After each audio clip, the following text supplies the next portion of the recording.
ایک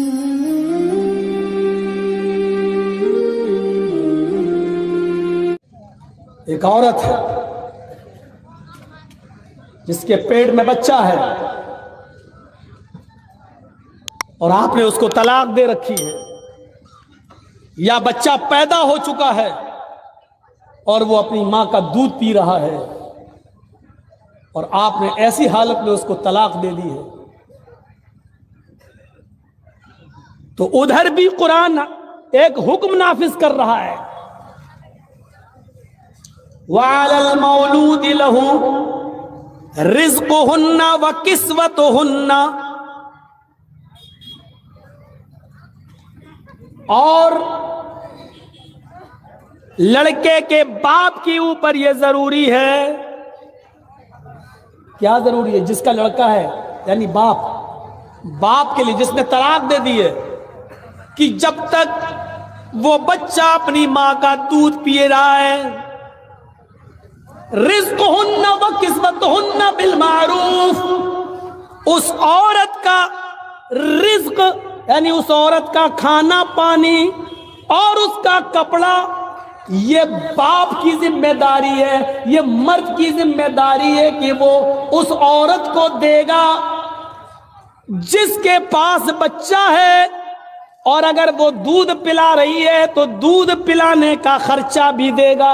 طلاق ہو گئی، عدت 3 مہینے گزر گئی، لیکن چونکہ ابھی وہ بچے کو دودھ پلا رہی ہے اور بچہ ماں کا دودھ پی رہا ہے، تو اس پر بھی قرآن کیا کہہ رہا ہے؟ رزقہن وکسوتہن بالمعروف، اس بچے کے باپ کے اوپر یہ ذمہ داری عائد ہوتی ہے کہ جب تک وہ عورت جس کو طلاق دے دی ہے 3 مہینے گزر جانے کے بعد بھی وہ تمہارے بچے کو جب دودھ پلا رہی ہے، تو جب تک وہ تمہارے بچے کو دودھ پلا رہی ہے، اس کی روزی روٹی، اس کے کھانے پینے کا خرچ اور اس کا کپڑا لتے کی ذمہ داری لڑکے کے باپ کے اوپر عائد ہے۔ لیکن اس میں بھی ایک شرط لگا دی، بالمعروف، معروف طریقے سے۔ سماج میں کھانے پینے کا جو چلن چل رہا ہے اور پہننے کا لباس کا جو چلن چل رہا ہے، اس طور طریقے پر اگر عورت یہ چاہے کہ ہم بریانی کا خرچہ مانگیں اور سماج کے اندر دال چاول کھانے کا رواج ہے تو آپ کو دال چاول کا خرچہ دینا ہے، سماج کے حساب سے چلنا ہے۔ اس عورت کے لیے آپ بریانی کا انتظام نہیں کریں گے، اس کو چکن اور مٹن نہیں، بالمعروف کہہ کر یہ بتا دیا کہ اس اچھے کام کے اندر بھی تمہیں فضول خرچی نہیں کرنا ہے۔ تمہارے سماج میں اگر 150 اور 200 روپے کی ساڑی عام طور پہ عورتیں پہنتی ہیں تو تم 1000 کا سوٹ نہیں دو گے، وہی 150 اور 200 کی ساڑی اس عورت کو پہنا ہوگے، اس میں فضول خرچی نہیں کر سکتے ہو۔ او لوگو، لڑکا میرا ہے، وہ میرے بچے کی ماں ہے، آج ہم نے طلاق دے دی ہے، وہ بچہ میرے پاس آنا ہے، اس کی ماں الگ ہوگی، وہ بچہ تو میرا مانا جائے گا، لیکن ہم چاہیں کہ اس بچے کی پرورش میں زیادہ سے زیادہ خرچ کر دیں اور اس کی ماں کو بجائے دال چاول کے بریانی کھلائیں، مرغ مسلم کھلائیں۔ قرآن کہتا ہے یہ فضول خرچی ہے، تمہیں اپنے سماج کے طور طریقے پر چلنا ہوگا، تمہیں اپنے معاشرے کے اور سماج کے راستے پہ چلنا ہوگا، دستور کے مطابق وہاں جو کھانے پینے کا چلن ہے وہی کھلانا اور وہی پہنانا ہوگا، تو حد سے آگے اس معاملے میں نہیں بڑھ سکتے ہو۔ یہاں پر بھی دیکھ لیجیے اللہ رب العالمین نے ایک قانون، ایک نیم بنا دیا کہ ادھر بھی فضول خرچی تم نہیں کر سکتے ہو۔ میں وید اور رامائن اور منتروں کی طرف اس لیے نہیں جا رہا ہوں کہ وہ سب آپ سن چکے ہیں، تاریخی تقریر، اتہاسک تقریریں ہو چکی ہیں، میں سمجھتا ہوں کہ اس کی ضرورت نہیں ہے۔ آج کی طرح قرآن کی آیتیں تو شاید میں کسی جلسے میں پڑھی بھی نہیں ہے، صرف قرآن کی آیتیں بھی لے کے چل رہا ہوں۔ ابھی آپ رکیے، ابھی دیکھتے جائیے۔ کعب ابن مالک نے سب خرچ کرنا چاہا، وہاں روک دیا۔ یہاں اللہ تعالیٰ نے دستور کے مطابق عورت کو کپڑا اور کھانا دینے کا حکم دیا، ادھر بھی فضول خرچی سے روکا۔ آئیے ایک واقعہ اور اس کے بعد ہم دوسری طرف آتے ہیں۔ ایک واقعہ اور، حضرت سعد ابن ابی وقاص بیمار ہو گئے۔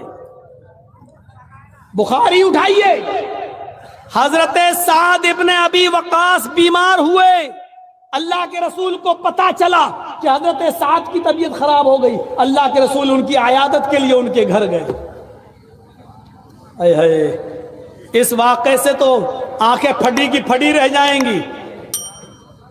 اللہ کے نبی جب ان کی عیادت کے لیے گئے تو حضرت سعد نے حضرت محمد الرسول اللہ کا ہاتھ پکڑ لیا اور کہنے لگے، جملے دیکھیے، اے اللہ کے رسول میری بات کو ذرا غور سے سننا، اب مجھے کئی بیماریاں لاحق ہو گئی ہیں، نہیں لگتا کہ میں اس بیماری میں بچوں گا۔ خیر موت و زندگی تو اللہ کے ہاتھ میں ہے، جو آیا ہے اس کو ایک دن جانا ہے۔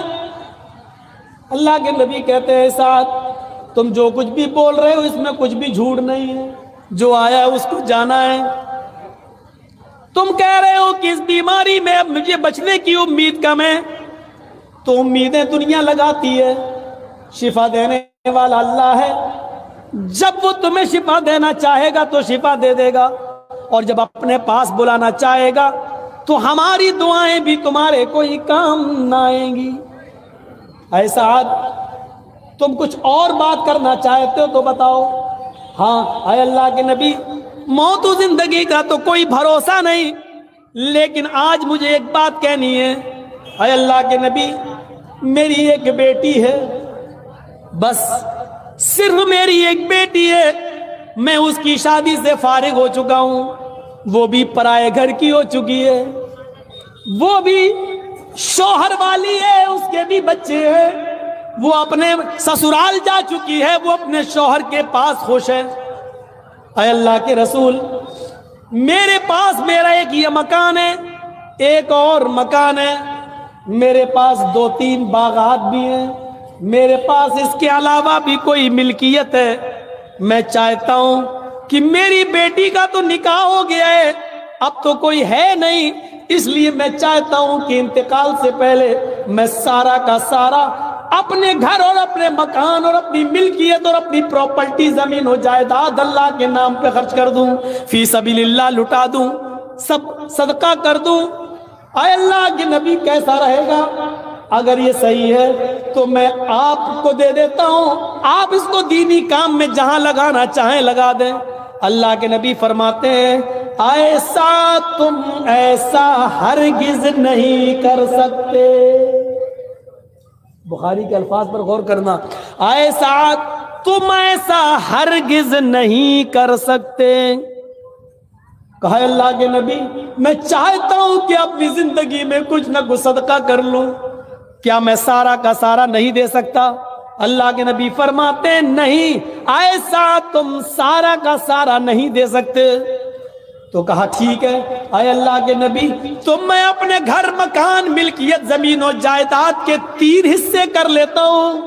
ادھر دیکھو یہ بات غور سے سنو، میں اپنی زمین و جائیداد ملکیت کے 3 حصے کر لیتا ہوں، 3 حصے، 2 حصے میں خرچ کر دیتا ہوں، 2 حصے کا میں صدقہ اور خیرات کر دیتا ہوں، اور 1 حصہ اپنے پاس رکھ لیتا ہوں جو میرے مرنے کے بعد ترکہ ہو جائے گا، میری بیٹی میں اور میرے رشتہ داروں میں بٹ جائے گا۔ اللہ کے نبی کہتے ہیں اے سعد تم ایسا بھی نہیں کر سکتے ہو، اپنی ملکیت اپنی پراپرٹی اپنی زمین و جائیداد کا 2/3 یعنی 3 حصوں میں سے 2 حصے بھی خرچ نہیں کر سکتے ہو۔ کہا اللہ کے رسول ٹھیک ہے، اگر 2/3 2/3 بھی خرچ نہیں کر سکتا ہوں تو ایسا کرتا ہوں کہ میں اپنی ملکیت کو آدھا کر دیتا ہوں، آدھی ملکیت اللہ کی راہ میں خرچ کر دیتا ہوں اور آدھی ملکیت اپنے پاس رکھ لیتا ہوں، وہ میرے مرنے کے بعد میری بیٹی اور میرے رشتہ داروں میں ترکے کے طور پہ کام آ جائے گی۔ آپ نے فرمایا اے سعد تم اپنی زندگی میں اپنی پراپرٹی زمین و جائیداد کا آدھا حصہ کر کے آدھا مال بھی صدقہ اور خیرات نہیں کر سکتے ہو، آدھا بھی نہیں دے سکتے ہو۔ تو کہا اللہ کے رسول اگر آدھا بھی نہیں دے سکتا ہوں تو ایسا کر لوں کہ میں اپنی پراپرٹی زمین و جائیداد اور اپنے مال و دولت سب کے 3 حصے کر کے 2 حصے، ایک حصہ میں اپنے پاس رکھ لوں، ایک حصہ میں خرچ کر دوں، 2 حصے میں اپنے پاس رکھ لوں، ایک حصہ میں خرچ کر دوں، یعنی 1/3، 3 حصے کر کے، ابھی تو کہہ رہے تھے کہ 2 خرچ کر دوں 1 روک لوں، اب کہہ رہے ہیں 3 حصے میں سے 2 خرچ کر دوں اور 1 خرچ کر دوں اور 2 روک لوں، 1 خرچ کر دوں۔ تو اللہ کے نبی کیا کہتے ہیں، اے سعد ابن ابی وقاص، ہاں اپنی پراپرٹی زمین و جائیداد کا 1/3 جس کا تم حق رکھتے ہو، 1/3 1/3 جس کا تم حق رکھتے ہو، اس کی وصیت جس کو چاہو کر سکتے ہو، جس کو دینا چاہو دے سکتے ہو، لیکن 2 حصے تمہارے انتقال کے بعد تمہارے رشتہ داروں میں ترکے کے طور پہ تقسیم ہوں گے، 1/3 حصہ تم خرچ کرنا چاہو تو کر سکتے ہو، صدقہ و خیرات دینا چاہو تو دے سکتے ہو، حالانکہ یہ بھی زیادہ ہے، یعنی میری مانو تو یہ بھی زیادہ ہے، لیکن 1/3 کا تمہیں اختیار ہے، 1/3 کا تمہیں اختیار ہے۔ یہ حدیث ہمیں کیا بتلا رہی ہے؟ بخاری شریف کا یہ منظر اللہ کے رسول صلی اللہ علیہ وسلم نے حضرت سعد بن ابی وقاص سے جو کہا، وہ بھی ان کی بیماری کے حال میں جو کہا، یہ حکم ہمیں بتلا رہا ہے کہ ہم سارا کا سارا مال خرچ کر کے خود سڑکوں پہ آ جائیں اور بھکاری بن جائیں، یہ جائز نہیں ہے۔ جب دینی کاموں میں حد سے زیادہ مال خرچ کر کے لٹانا جائز نہیں ہے، تو شادی اور بیاہ میں، آتش بازیوں میں، بیڑی اور سگریٹ میں، پان تمباکو میں اور شراب نوشی میں فضول خرچی کرنا کہاں سے جائز ہو جائے گی؟ یہ ہماری تقریر کا آج موضوع دوسرا ہے۔ ہم فضول خرچی یہ نہیں کہہ رہے ہیں کہ حرام ہے، ہم فضول خرچی یہ نہیں کہہ رہے ہیں ناجائز ہے، ہم یہ بتا رہے ہیں جب فضول خرچی دینی کام میں جائز نہیں ہے تو غیر دینی کاموں میں جائز کہاں سے ہو جائے گی؟ جب ادھر نہیں کر سکتے ہو تو ادھر کیسے کر سکتے ہو؟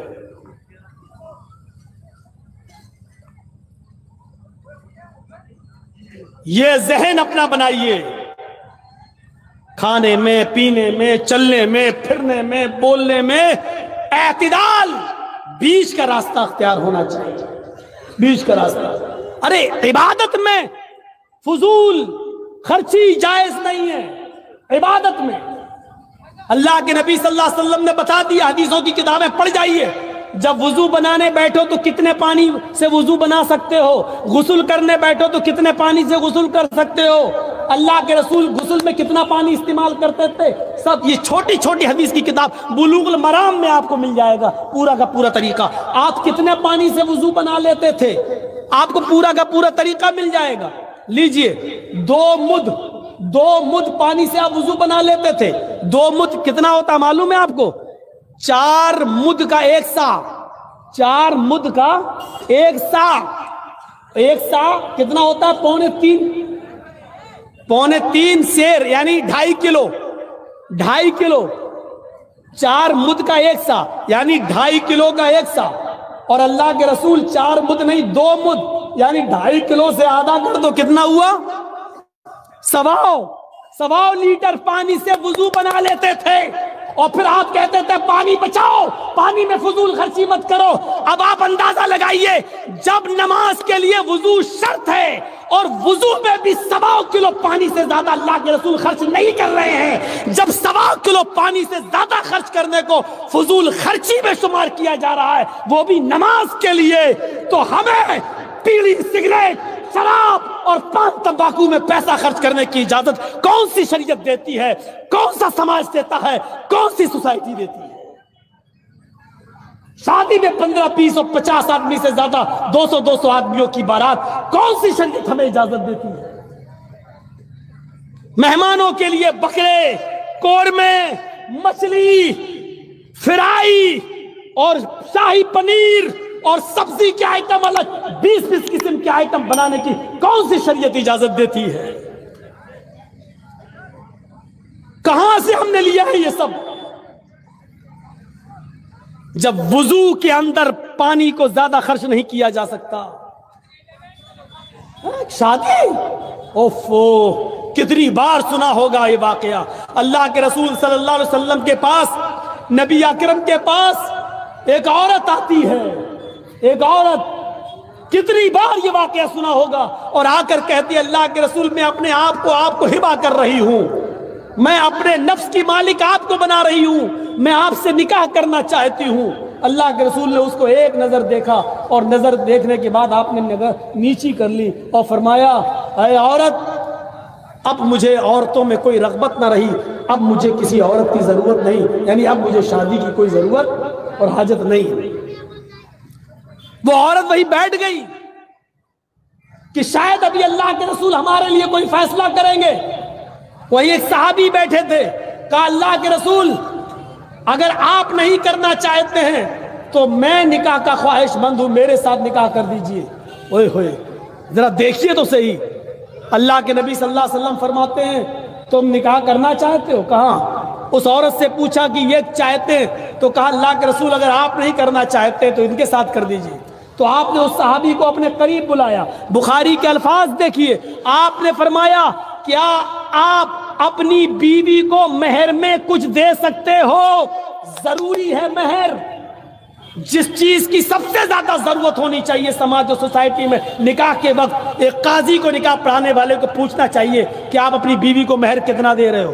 پھر عورت کے پاس خبر جانا چاہیے، اس لڑکی کے پاس، کہ تمہارا ہونے والا شوہر اتنے روپے مہر دینا چاہتا ہے، کیا تم اتنے روپے مہر یا یہ مہر میں یہ لینا چاہتی، کیا اتنے میں تم قبول کر سکتی ہو؟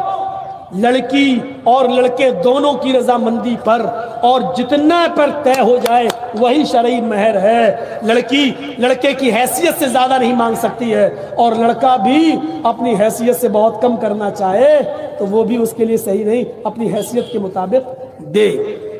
ارے ولیمے میں جب 5 لاکھ خرچ کر سکتے ہو تو اپنی بیوی کو 50,000 کا مہر کیوں نہیں دے سکتے ہو بھائی؟ موٹر سائیکل مانگنے میں تمہیں شرم نہیں آتی، حیا نہیں آتی؟ اور مہر دینے میں تو اتنا مہر، شریعت میں کا مہر رکھو 66 روپے 40 پیسے. مہر فاطمہ رکھ دو. یہاں مہر فاطمہ یاد آ جاتا ہے، جہیز لیتے وقت جہیز فاطمہ یاد نہیں آتا ہے. مہر کا معاملہ ہو تو مہر فاطمہ یاد آتا ہے، اور جہیز لینے کا معاملہ ہو تو وہاں پر مہر جہیز فاطمہ پھر یاد نہیں آتا. ایک تکیہ ہو، چٹائی ہو کھجور کے پتوں کی، اور تکیے میں بھی کھجور کے پتے بھرے ہوئے ہوں، اور مٹی کے ساتھ برتن ہوں، ایک چکی ہو جس میں وہ کچھ پیس لیتی ہوں، یہ یاد نہیں آتا ہے. وہاں موٹر سائیکل یاد آتی ہے، وہاں موٹر سائیکل. اب کتنا برا تو بول چکا ہوں، اس کے باوجود بھی تو شرم نہیں آتی ہے، اتنی بے شرمی ہے. ارے ہم انٹرنیشنل بھکاری تک بول چکے ہیں.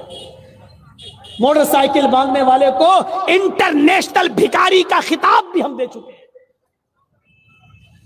لنگڑا لولا آدمی جو دروازے پہ آ کے بھیک مانگتا، اچھا لگتا 10 روپے 20 روپے دینے میں، چلو بیچارہ کام کرنے کے لائق نہیں. یہ دکان پہ بیٹھتا ہے، کپڑے کی دکان پہ بیٹھتا ہے. میرا بیٹا ہے کپڑے کی دکان پہ بیٹھتا ہے، دکان پہ آنے جانے کے لیے موٹر سائیکل دے دو اپنے بیٹے کے نام پہ. اللہ کے نام پہ مانگنے والے کو 10 روپے دینے میں اچھا لگتا ہے. اور بولو جو اللہ کے نام پہ مانگے وہ بڑا بھکاری ہے، یا جو اپنے بیٹے کے نام پہ مانگے وہ بڑا بھکاری ہے؟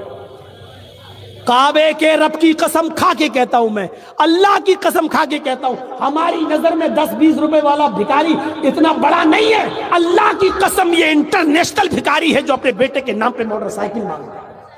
یہ اس سے بڑا بھکاری ہے. تم بھکاری مانو یا نہ مانو، مولانا جرجیس اس کو خطاب دے رہا ہے انٹرنیشنل بھکاری کا. مانگو موٹر سائیکل. اور ہمیں ضرور بتا دیا کرنا مولانا صاحب اس لڑکے کی شادی ہوئی تھی، اس نے موٹر سائیکل مانگی تھی، تو میں اس کے منہ پہ کہوں گا اچھا یہی ہے انٹرنیشنل بھکاری. اور جب کسی کی موٹر سائیکل پہ میں بیٹھ جاؤں تو مجھے ضرور بتانا مولانا صاحب یہ وہی موٹر سائیکل ہے جو اس نے بھیک میں مانگی تھی. تو میں کہہ دوں گا نہیں مجھے اس پہ نہیں بیٹھنا ہے. کیوں؟ ارے تو خود بھکاری ہے تو مجھے کیا بٹھائے گا؟ تیرے پاس تو بٹھانے کے لیے کچھ ہے ہی نہیں. تیری سائیکل پہ چلا جانا گوارا کر لوں گا، لیکن بھیک میں دی ہوئی موٹر سائیکل پہ بیٹھنا گوارا نہیں کروں. لیکن معلوم ہونا چاہیے کہ بھیک میں ملی ہے، جہیز میں نہیں بول رہا ہوں میں، بھیک میں. جہیز کا لفظ آپ لوگوں نے ایجاد کیا ہے، ہماری نظر میں بھیک ہے. وہ چاہے وہ مولوی مانگے، چاہے جرجیس مانگے، چاہے آپ مانگیں، چاہے جو بھی مانگے. مدرسوں کے لیے آپ جلسے کر لیتے ہو، ہر سال جلسے میں اتنا چندہ کر لیتے ہو، میری سمجھ میں نہیں آتا ہے جہیز کے خلاف کمیٹی کیوں نہیں بن پاتی آپ کی؟ مسجد کی کمیٹی بن جاتی، مدرسے کی کمیٹی بن جاتی، ابھی کوئی لڑکا کوئی لڑکی لے کے بھاگ جائے، پنچایت بیٹھ جائے گی، کیا سزا ہونی چاہیے؟ گاؤں کے سرپنچ بیٹھ جائیں گے، کیا سزا ہونی چاہیے؟ فلاں اچھا لڑکی کو لے کے بھاگا، اب وہ لڑکی کا باپ کہہ رہا میری لڑکی کہیں منہ دکھانے کے لائق نہیں، پنچایت فیصلہ کر رہی ہے، 2 آدمی 5 آدمی ادھر سے بیٹھ گئے، 5 آدمی ادھر، اب پنچایت فیصلہ کر رہی ہے، کیا کر رہی ہے؟ 4-5 لاکھ روپے دے دو، یا دوسرا فیصلہ کیا کر رہی ہے؟ چل اب اپنے لڑکے کی شادی اسی لڑکی سے کر۔ آئے پنچایت میں یہ فیصلے کرنے والوں، تمہارے یہاں جب لڑکا لڑکی لے کے بھاگ جاتا ہے اس کی پنچایت بیٹھ جاتی ہے، تمہارے سماج اور سوسائٹی میں ایک نوجوان لڑکا شراب پی کر راستے میں پڑا رہتا ہے، ماں بہن کی گالیاں بکتا ہے، پنچایت کہاں چلی جاتی ہے؟ اس شرابی کے بارے میں کوئی پنچایت کیوں نہیں بیٹھتی ہے؟ اس شرابی کا سوشل بائیکاٹ کیوں نہیں کیا جاتا ہے؟ وہ شرابی تمہارے معاشرے اور سماج میں کیوں رہتا ہے، کیوں پنپ رہا ہے؟ جو چیز تمہیں پسند آتی ہے تم اس کی پنچایت بٹھا لیتے ہو، اور جو چیز میں تمہاری یہ اولاد خود ملوث ہے اس کی پنچایت نہیں، یعنی جو تمہارے پسند من میں آئے اس کی پنچایت کرو گے اور جو تمہاری مرضی میں آئے اس کی پنچایت نہیں کرو گے۔ یہ شریعت ہے، کوئی کرانہ مرچینٹ کی دکان نہیں، پرچونی کی دکان نہیں، جو پسند آئے وہ لے لو اور جو پسند نہ آئے اس کو چھوڑ دو۔ شریعت ہے، اگر لڑکا لڑکی لے کے بھاگتا ہے اس کی پنچایتیں جڑتی ہیں، تو شرابی لڑکوں کا سوشل بائیکاٹ ہونا چاہیے، نہ کوئی اس کو لڑکی دے نہ اس کی لڑکی لے، یہ پنچایتوں میں یہ طے ہونا چاہیے، اس کا سوشل بائیکاٹ ہونا چاہیے۔ ہمارے سماج میں معاشرے میں لوگ نماز نہیں پڑھتے اور اذان ہو رہی ہے اور بے نمازی ہماری آنکھوں کے سامنے ٹہلتے، پنچایت اور گاؤں کے سرپنچ کہاں چلے جاتے ہیں؟ ان کے خلاف میٹنگیں کیوں نہیں ہوتی ہیں؟ جبکہ بے نمازی کے بارے میں شریعت کہتی ہے کہ بے نمازی اگر شادی شدہ ہے، اگر وہ نماز شادی سے پہلے پڑھتا تھا اور شادی کے بعد اگر اس نے نماز پڑھنا چھوڑ دیا تو اس کی بیوی اس پر حرام ہو جاتی ہے۔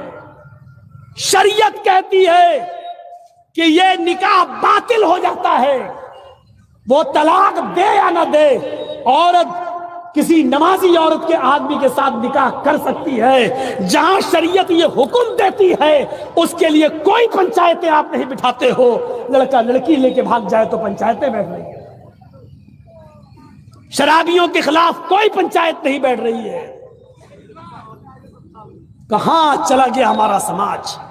کہاں چلی گئی ہماری سوسائٹی؟ اپنے عقل کے ناخن لو،